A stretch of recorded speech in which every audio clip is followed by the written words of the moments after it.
Bonjour à tous. Dans la prochaine vidéo, je vais vous montrer comment calculer les volumes d'un tas de matériaux, des matériaux en vrac, une situation très fréquente dans la vraie vie d'arpenteur. Donc, vous avez l'énoncé de l'exercice ici. Vous avez en fait toutes les étapes: importer le fichier de points, créer les groupes de points, le bas de la pile et le top de la pile, créer deux surfaces triangulées et calculer les volumes entre les deux surfaces. C'est sûr que cet exercice se ressemble beaucoup avec l'exemple que je vous ai donné tantôt avec le tronc de pyramide, mais ça reste que c'est avec un vrai fichier de points qui vient d'un vrai projet. Donc, si vous cliquez sur le fichier volume de test CSV, votre ordinateur va vous inviter de le sauvegarder quelque part. Moi, je l'ai déjà dans mon ordinateur. Je vais le télécharger pareil. L'extension CSV, d'habitude, c'est pour ça s'ouvre automatiquement avec le fichier Excel CSV, ça veut dire Comma Separated Values. Et le programme par défaut pour ça, c'est l'Excel. Donc, mais comme vous le savez, on n'aime pas trop travailler avec l'Excel pour le fichier ASCII de points. Donc, qu'est-ce qu'il va faire? Je vais ouvrir ce fichier-là avec les bloc-notes ou encore mieux avec le WordPad. Donc, toujours avant d'importer un fichier de points, c'est une bonne idée de regarder le fichier brut, de qu'est-ce qu'il a l'air, okay? Pour pas se tromper dans l'importation. Bon, je vois ici qu'il y a un point qui a un nom bizarre, commence par un code alphanumérique, donc ça contient de lettres. Je peux vous dire tout de suite que Civil 3D et la plupart des logiciels d'arpentage n'aiment pas ça. Donc, il va falloir donner une valeur numérique ici. Pour voir vite quelle valeur qu'on peut donner, je vais regarder le reste du fichier. Je vois que le monsieur qui a fait le relevé, il a commencé sa numérotation à 1000. Donc, je peux commencer sans problème. Je peux renommer mon point sans problème par 1. Bon. Maintenant, je remarque que le séparateur entre les colonnes, c'est une virgule. Donc, c'est très important à retenir ça parce que quand on va l'importer en Civil 3D, il va falloir le savoir. Ensuite, je vois des coordonnées dans les 5 millions, ici, et dans les 300 000. Comme vous le savez, peut-être, on l'a fait dans le module 13, on a parlé des coordonnées, du système de coordonnées plan du Québec. Nous sommes à environ 5000 km de l'équateur, donc j'imagine que nous sommes en coordonnées géodésiques. Alors, tout semble correct. Les codes, je vois ici le code 82 pour le ministère du Transport, ça veut dire le bas de talus. Un peu plus loin, je vois du code 356, ça doit être du terrain naturel, j'imagine. On peut éventuellement remplacer ça par haut talus, ou on peut laisser comme ça. Il y a quelques points que n'ont pas de code, c'est pas si grave que ça. Et puis ça continue ainsi de suite. Donc, une fois que j'ai renommé mon point, qui avait un nom bizarre en alphanumérique, il faut pas oublier de sauvegarder le fichier. Okay? Donc, on va dire enregistrer. Je peux garder l'extension, il n'y a pas de problème pour ça. Maintenant, une fois que les fichiers, que j'ai renommé mes points, puis j'ai étudié mon fichier, puis je sais qu'est-ce que je veux faire, je peux commencer à faire l'importation. Dans ce cas-là, c'est très important d'utiliser un bon gabarit. Je vous dirais le gabarit qu'on prend d'habitude pour le module de génie civil, c'est le gabarit du ministère du Transport du Québec, ou on peut même prendre le gabarit de CCQ, gabarit de la Commission de construction du Québec, ou même le gabarit du module 23. Okay? Donc, pourquoi qu'on fait ça? Parce que Tous les formats de fichiers sont dedans, les codes sont dedans, les jeux de description est dedans. Ça va nous faciliter beaucoup la tâche. Les styles de surface sont dedans. Donc, il n'y a pas beaucoup de paramétrage à faire. Puis, dans la vraie vie, l'idée, c'est ça, d'être le plus productif possible. La prochaine étape, avant de commencer l'importation, c'est de sauvegarder le fichier. On fait toujours ça.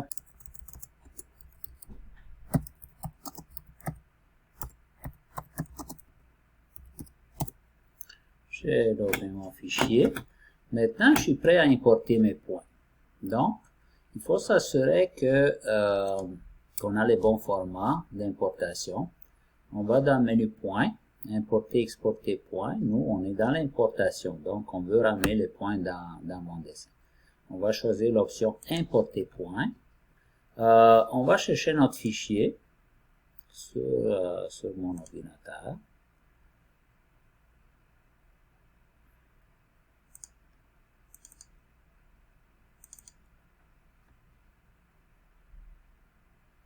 Je pense que c'est lui. OK. Juste un petit truc que j'ai oublié de vous dire. Quand vous cherchez votre fichier, il faut s'assurer qu'ici, dans le type de fichier, l'option tous est choisie pour être sûr qu'on voit tout le fichier. OK. Donc, on va choisir notre fichier. OK. Maintenant, quand je regarde mon fichier, j'ai le numéro de point, virgule, la coordonnée nord ou y, virgule, la coordonnée est ou x, virgule, et le z, l'élévation. Donc, vous voyez, quand j'importe mes points, il faut tenir compte de ça, il faut choisir le bon format. Le voici. Point, numéro de point, le nord, le est, le z et la description séparés par un virgule. D'ailleurs, si le fichier fonctionne bien, là, vous êtes supposé de voir un petit aperçu ici. En fait, c'est les 10 premiers points que vous allez voir dans cette petite fenêtre. Mais ça vous donne quand même une idée si le fichier est bon. Alors, j'ai fait l'importation. Je pèse sur la... Qu'est-ce qu'il va faire maintenant?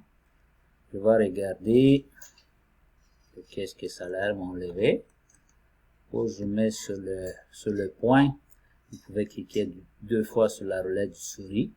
Maintenant, je vois que il y a un gros relevé ici, puis je vois qu'il y a un point isolé ici. OK?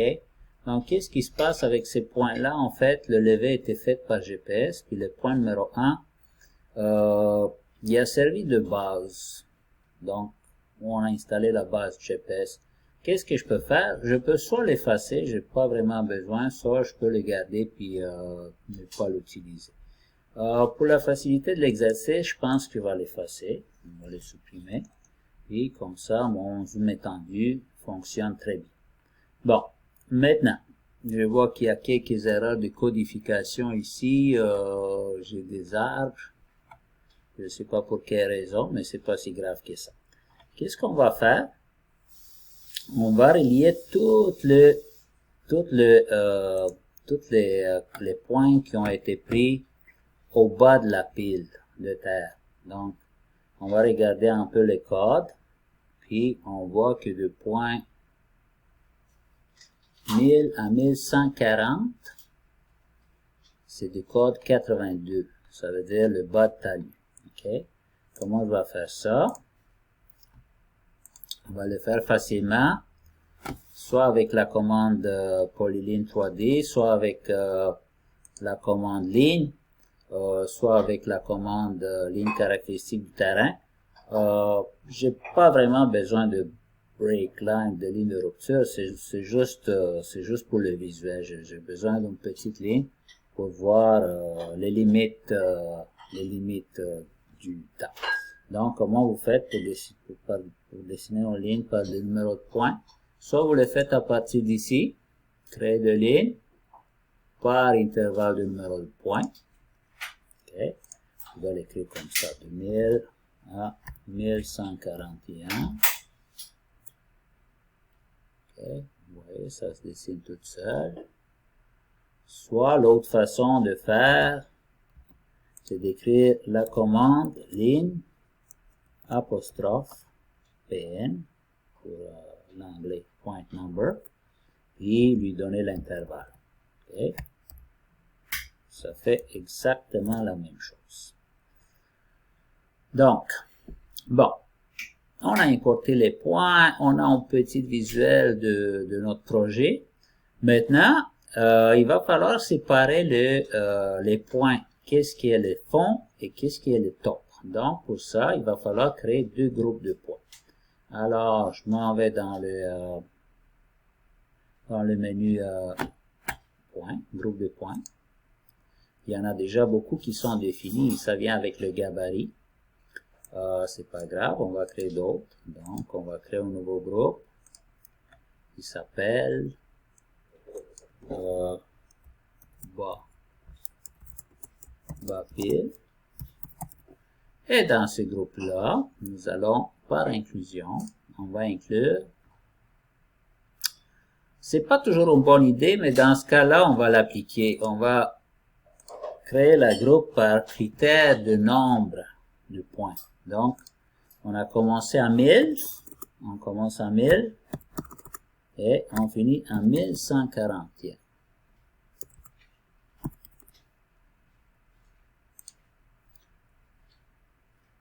Une très bonne idée, après avoir créé un groupe, c'est de voir s'il y a des points dedans. Donc, quand vous voyez un petit symbole ici, ça veut dire que vous avez des points dans les groupes. Vous pouvez aussi, si vous cliquez sur les groupes, vous allez modifier les points. Vous allez voir tous les points du groupe dans un tableau. Bon, j'ai créé mon groupe de points BAPL. Maintenant, on va créer un groupe de points qui s'appelle top. Je vois ici que j'ai les points à partir de 1618 qui sont dans, en fait, à partir de 1200 qui sont dans mon groupe de points. Donc, qu'est-ce qu'on va faire maintenant? On va se créer deux surfaces. Une surface du fond, puis une surface du top, comme on a fait dans l'exemple précédent. Alors, on va dans le menu surface, créer une surface. On va l'appeler bas. Pour le style de la surface, quand on fait des calculs, c'est toujours une bonne idée de choisir un style de triangulation pour voir exactement qu'est-ce qui se passe. On l'a déjà prédéfini ici dans les gabarits, fait que ça va être facile. On va travailler avec le style de surface triangulation. OK. Maintenant, on a créé la surface. On a créé la surface. Il reste à lui donner à manger. Donc, la surface bas. Qu'est-ce qu'on a dans le menu? On regarde un peu le menu. Nous avons deux groupes de points. On a créé spécialement des groupes de points pour ça. Alors, on va ajouter les groupes de points bas. Excellent. Là, je vois ma surface, le fond de ma pile, la surface du bas.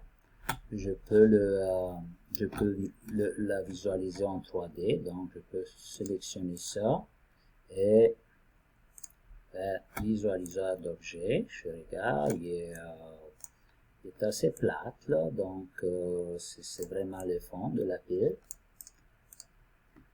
Ensuite, la prochaine étape, c'est de faire la surface du top. Donc, on va toujours aller dans le menu surface. On va se créer une nouvelle surface. On va l'appeler top. Puis, on va mettre pareil les styles triangulation.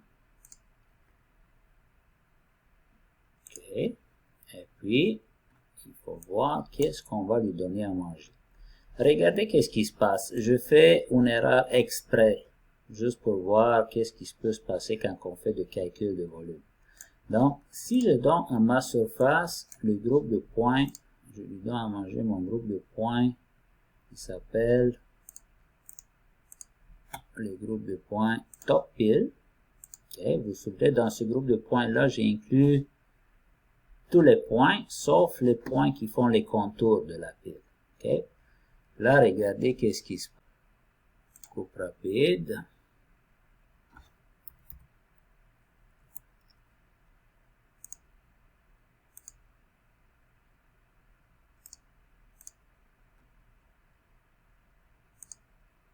Regardez qu'est-ce qui se passe.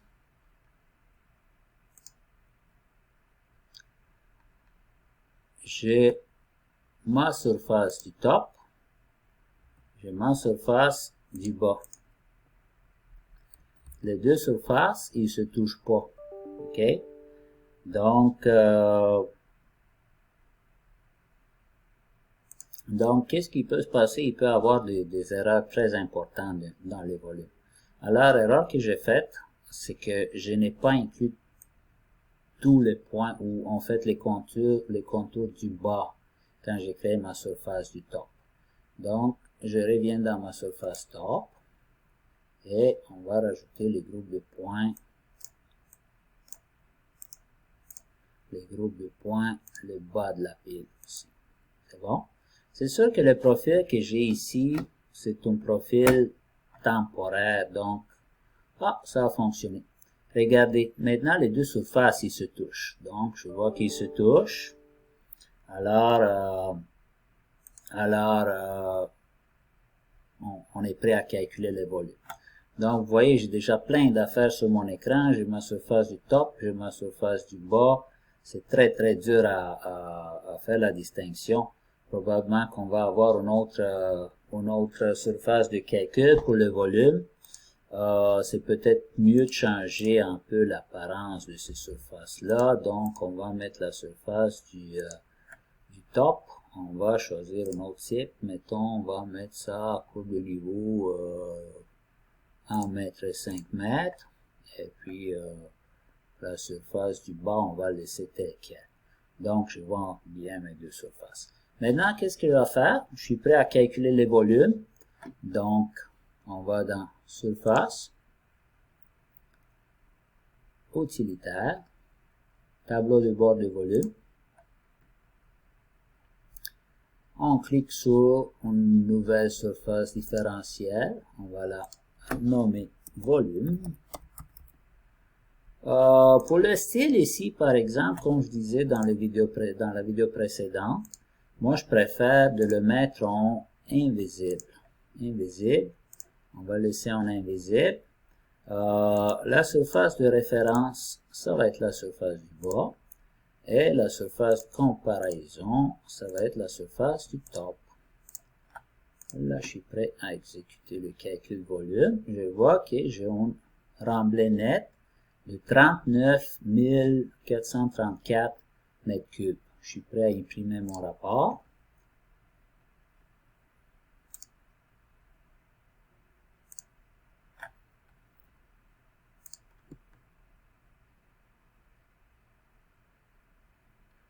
Et voici.